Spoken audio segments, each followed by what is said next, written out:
जय हिंद साथियों, स्वागत है आप सभी का फ्री एग्जाम यूट्यूब चैनल पर। दोस्तों, अगर आप RSCIT का एग्जाम देने वाले हैं तो आज का प्रैक्टिस सेट आपके लिए अति महत्वपूर्ण साबित होगा, जिसमें हमने केवल उन्हीं प्रश्नों को शामिल किया है जो निश्चित ही आपके एग्जाम में पूछा जाएगा। तो आपको सेशन में अंत तक बने रहना है और अंत में कमेंट करके अपना स्कोर जरूर बताना है। तो चलिए आज के सेशन को प्रारंभ करते हैं। उससे पहले अगर आप चैनल पर नए हैं तो चैनल को सब्सक्राइब करके बेल आइकन को जरूर प्रेस कर लें। पहला शानदार प्रश्न आपके स्क्रीन पर है। पूछा गया है कि विंडोज 10 में स्क्रीनशॉट लेने के लिए कौन सा इनबिल्ट टूल दिया गया है?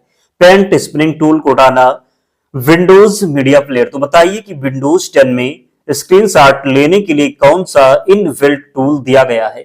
तो सही उत्तर इसका क्या हो जाएगा? याद रखेंगे, विंडोज 10 में स्क्रीन के किसी भी हिस्से का स्क्रीनशॉट लेने या उसे क्रॉप करके सेव करने के लिए क्या दिया गया है? तो सही उत्तर हो जाएगा स्पिनिंग टूल, इसका राइट आंसर होगा। जरूर याद रखेंगे, गलती नहीं करेंगे। दूसरा प्रश्न है, MS वर्ड 2010 में फॉर्मेट पेंटर की शॉर्टकट की क्या है? कंट्रोल+C, कंट्रोल+Alt+B, कंट्रोल+Shift+C, कंट्रोल+Shift+B। तो MS वर्ड 2010 में फॉर्मेट पेंटर की शॉर्टकट की क्या है? क्या होगा राइट आंसर? तो याद रखेंगे क्या हो जाएगा? तो कंट्रोल+Shift+C इसका सही उत्तर होगा। जरूर याद रखेंगे, गलती नहीं करेंगे। इसकी PDF के लिए टेलीग्राम चैनल से जुड़ जाना, लिंक डिस्क्रिप्शन बॉक्स में है, या फिर आप टेलीग्राम पर जाएंगे और सर्च करेंगे फ्री एग्जाम जोन, आपको चैनल मिल जाएगा, ज्वाइन हो जाना। वहां पर आपको सारी PDF मिल जाएगी। प्रश्न है कि भीम ऐप का पूरा नाम क्या है? भीम ऐप का पूरा नाम क्या है? तो याद रखेंगे, भीम ऐप का जो पूरा नाम हो जाएगा क्या? तो सही उत्तर होगा भारत इंटरफेस फॉर मनी। क्या? तो Bharat interface for money Bhim app का पूरा नाम हो जाएगा। क्या? तो भारत इंटरफेस फॉर मनी हो जाएगा। याद रखेंगे, गलती नहीं करेंगे। अगला है, MS एक्सेल 2010 में सबसे बड़ी वैल्यू अधिकतम मान खोजने के लिए किस फार्मूले का उपयोग किया जाता है?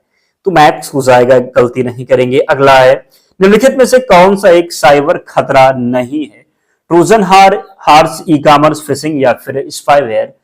तो निम्नलिखित में से कौन सा एक साइबर खतरा नहीं है? साइबर खतरा की बात करेंगे तो राइट आंसर क्या हो जाएगा? ट्रोजन हार्स भी साइबर खतरा है, फिशिंग भी है, स्पाईवेयर भी है। तो राइट आंसर ई कॉमर्स हो जाएगा। क्या होगा? तो ई कॉमर्स का मतलब इंटरनेट पर व्यापार या खरीदारी करना, जैसे अमेजन या कोई सुरक्षा खतरा नहीं है। जबकि ट्रोजन हार्स, फिशिंग और स्पाईवेयर ये सभी वायरस, साइबर हमले के प्रकार हैं। तो गलती नहीं करेंगे, ई कॉमर्स जो है ये कोई साइबर खतरा नहीं है। रेलवे टिकट बुकिंग करने के लिए राजस्थान सरकार द्वारा कौन सा मोबाइल ऐप जारी किया गया है? IRCTC कनेक्ट, राजरेल, UTS ऐप, उपरोक्त में से कोई नहीं। क्या हो जाएगा सही उत्तर? सही उत्तर हो जाएगा उपरोक्त में से कोई नहीं। भारत में आधिकारिक रूप से क्या? तो राइट आंसर इसका होगा उपरोक्त में से कोई नहीं। भारत में आधिकारिक रूप से ऑनलाइन ट्रेन टिकट बुक करने के लिए केंद्र सरकार की संस्था IRCTC कनेक्ट ऐप का उपयोग किया जाता है। राजस्थान बात करेंगे राजस्थान सरकार की, तो राजस्थान सरकार द्वारा रेलवे टिकट बुकिंग के लिए अलग से राज रेल जैसा कोई ऐप नहीं बनाया गया है। तो राइट आंसर हो जाएगा उपरोक्त में से कोई नहीं। अगला है, एक डॉक्यूमेंट में एक शब्द खोजने और उसे किसी दूसरे शब्द से बदलने के लिए किस कमांड का उपयोग किया जाता है? किस कमांड का उपयोग करते हैं? तो रिप्लेस हो जाएगा। क्या? तो रिप्लेस इसका राइट आंसर होगा। अगला है, ब्लूटूथ किस प्रकार के नेटवर्क का उदाहरण है? पैन यानी पर्सनल एरिया नेटवर्क, लैन यानी लोकल एरिया नेटवर्क, मैन यानी मेट्रोपॉलिटन एरिया नेटवर्क, या फिर वैन वाइड एरिया नेटवर्क। तो ब्लूटूथ किस प्रकार के नेटवर्क का उदाहरण है? ब्लूटूथ की बात करेंगे, ब्लूटूथ जो है ये पर्सनल एरिया नेटवर्क हो जाएगा। ब्लूटूथ एक बहुत ही कम दूरी, लगभग 10 मीटर में काम करने वाली वायरलेस क्या है? तो तकनीकी है, या किसी एक व्यक्ति के निजी डिवाइसेज जैसे मोबाइल, हेडफोन को जोड़ती है, इसलिए इसे पैन यानी पर्सनल एरिया नेटवर्क कहा जाता है। क्या कहा जाता है? तो पर्सनल एरिया नेटवर्क। कंप्यूटर में डाटा स्टोर करने की सबसे बड़ी इकाई कौन सी है? Kilobyte, megabyte, gigabyte, terabyte. तो जो विकल्पों में दिया हुआ इनमें सबसे बड़ी इकाई क्या है? सही उत्तर हो जाएगा टेराबाइट। क्या है? तो राइट आंसर हो जाएगा टेराबाइट। जरूर याद रखेंगे। प्रश्न है, MS पावर पॉइंट 2010 में पहले से बनी डिजाइनों का उपयोग करने के लिए किस टैब पर जाना पड़ता है? किस टैब पर जाना पड़ता है? तो सही उत्तर हो जाएगा डिजाइन। अगला है, विंडोज 10 में किसी ऐप या प्रोग्राम को इंस्टॉल करने के लिए कहां जाना पड़ता है? Recycle bin, control panel, task bar, MS Paint. तो विंडोज 10 में किसी ऐप या प्रोग्राम को इंस्टॉल करने के लिए कहां जाना पड़ता है? कहां जाना पड़ता है? तो कंट्रोल पैनल हो जाएगा। अगला प्रश्न है, आधार कार्ड से जुड़े मोबाइल नंबर को बदलने या अपडेट करने के लिए कौन सी जो संस्था है अधिकृत है? एनएसडीएल, यूआईडीएआई, आरबीआई से भी। तो आधार कार्ड से जुड़े मोबाइल नंबर को बदलने या अपडेट करने के लिए कौन सी संस्था अधिकृत है? कौन सी संस्था हो जाएगा? तो यूआईडीएआई हो जाएगा, unique identification authority of India हो जाएगा। क्या? तो unique identification authority of India, यही वह सरकारी संस्था है जो भारत में आधार कार्ड बनाती है और उसमें नाम, पता या मोबाइल नंबर अपडेट करने के लिए अधिकृत है। तो क्या हो जाएगा? यूआईडीएआई हो जाएगा। एक्सेल में एक रो एक कॉलम के कटान बिंदु को क्या कहते हैं? एक्सेल में एक रो और एक कॉलम के कटान बिंदु को क्या कहते हैं? सेल, ग्रिड, टेबल या फिर ब्लॉक। क्या होगा? तो सही उत्तर हो जाएगा सेल कहेंगे। क्या कहेंगे? तो एक्सेल में रो और एक कॉलम के कटान बिंदु को क्या कहते हैं? क्या कहते हैं? तो सही उत्तर हो जाएगा सेल। अगला है, ईमेल भेजते समय यदि आप किसी को फाइल भेजना चाहते हैं तो किस ऑप्शन का उपयोग करेंगे? Send, compose, attachment, paper clip, icon, subject. तो ईमेल भेजते समय यदि आप किसी को फाइल भेजना चाहते हैं तो किस ऑप्शन का उपयोग करेंगे? किसका करेंगे? तो अटैचमेंट हो जाएगा। क्या होगा? तो अटैचमेंट राइट आंसर होगा। Social networking site micro blogging का एक उदाहरण कौन सा है? X, Twitter, Wikipedia, Amazon, YouTube. तो social networking site micro blogging का एक उदाहरण कौन सा है? कौन सा हो जाएगा? तो एक्स, यानी वर्तमान नाम जो एक्स और पुराना क्या था? तो ट्विटर था, आप सभी को पता है। कंप्यूटर को रिबूट या रिस्टार्ट करने के लिए कीबोर्ड की कौन सी कुंजिया का समूह दबाया जाता है? क्या दबाया जाता है?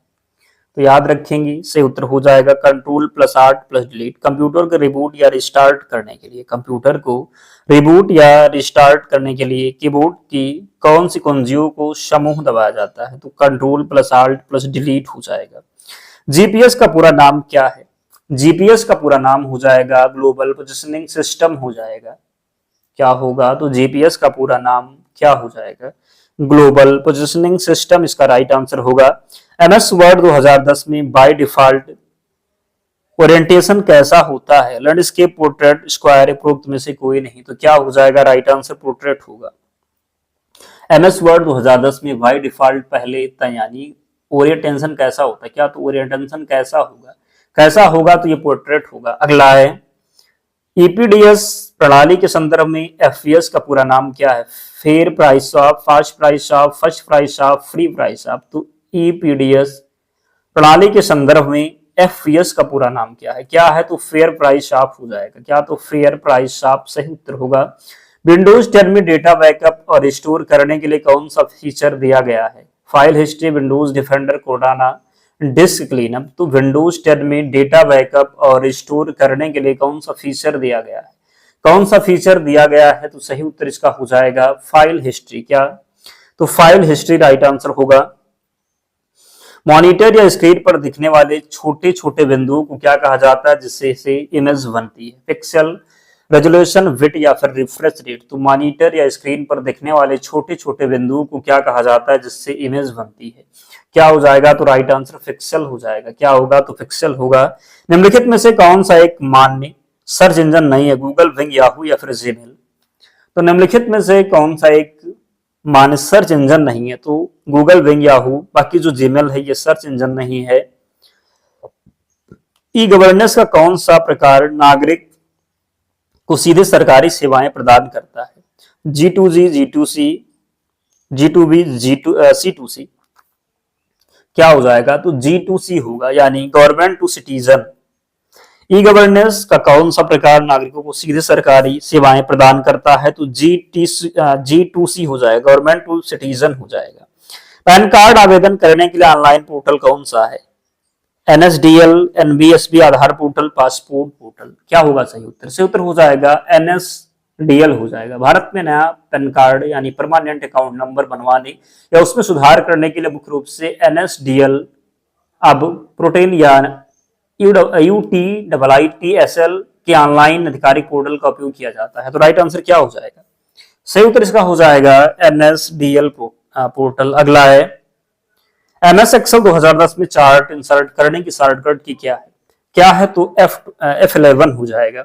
इंटरनेट पर सुरक्षित रूप से ऑनलाइन लेन देन करने के लिए बैंक द्वारा कौन सी सुरक्षा प्रणाली अपनाई जाती है? Antivirus, two factor authentication, OTP के साथ कैप्चा, बुकमार्क। तो इंटरनेट पर सुरक्षित रूप से ऑनलाइन लेन देन करने के लिए बैंक द्वारा कौन सी सुरक्षा प्रणाली अपनाई जाती है? कौन सी सुरक्षा प्रणाली? तो बी ऑप्शन यानी टू फैक्टर ऑथेंटिकेशन हो जाएगा। अगला है MS वर्ड 2010 में वाटरमार्क विकल्प किस टैब में मिलता है? किस टैब में मिलता है? तो ये पेज लेआउट हो जाएगा। अगला प्रश्न है कंप्यूटर सुरक्षा में फायरवॉल का मुख्य कार्य क्या है? कंप्यूटर को तेजी से चलाना, अनधिकृत एक्सेस को रोकना, कंप्यूटर की रैम बढ़ाना, फाइल डिलीट करना। तो कंप्यूटर सुरक्षा में फायरवॉल का मुख्य कार्य क्या है? कंप्यूटर सुरक्षा में फायरवॉल का जो मुख्य कार्य है ये क्या हो जाएगा? तो अनधिकृत एक्सेस। क्या? तो अनधिकृत एक्सेस को रोकना हो जाएगा।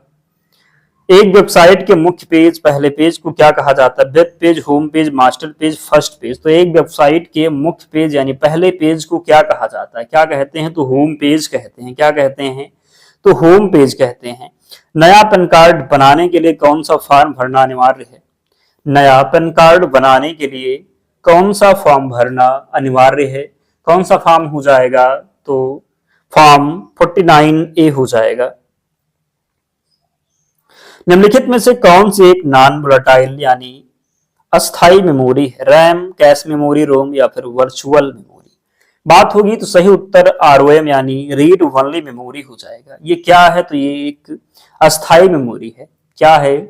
तो एक नॉन वोलेटाइल यानी अस्थाई मेमोरी है, जिसका मतलब है कि कंप्यूटर बंद होने या बिजली जाने के बाद भी इसमें लिखा हुआ डाटा कभी डिलीट नहीं होता है। रैम और कैशे मेमोरी बिजली जाते ही खाली हो जाती है। तो रैम क्या है? तो ये अस्थाई है। याद रखेंगे। तो रोम जो है read only memory write answer हो जाएगा। SSO का पूरा नाम क्या है, जिसका उपयोग राजस्थान सरकार के पोर्टल्स पर लॉगिन के लिए किया जाता है? क्या होगा? तो राइट आंसर होगा सिंगल साइन ऑन हो जाएगा। अगला है एक ईमेल एड्रेस में नाम और डोमेन नेम को अलग करने के लिए किस सिंबल का उपयोग किया जाता है? हैज, @ एंड या फिर डॉलर हो जाएगा। तो बताइए कि एक ईमेल एड्रेस में नाम और डोमेन नेम को अलग करने के लिए किस सिंबल का उपयोग किया जाता है? सही उत्तर हो जाएगा @ क्या होगा? तो @ किसी भी ईमेल आईडी में दो भाग होते हैं। पहला यूजर नाम होगा और दूसरा जो होगा ये डोमेन नेम होगा। क्या होगा? तो दूसरा डोमेन नेम होगा। इन दोनों भागों को आपस में अलग करने के लिए @ सिंबल का इस्तेमाल किया जाता है। तो सही उत्तर क्या हो जाएगा? @ होगा। गलती नहीं करेंगे, जरूर याद रखेंगे। पावर पॉइंट प्रेजेंटेशन में सभी स्लाइड्स को एक साथ छोटे रूप में देखने के लिए किस व्यू का उपयोग किया जाता है? किसका किया जाता है? तो स्लाइड सॉर्टर व्यू हो जाएगा।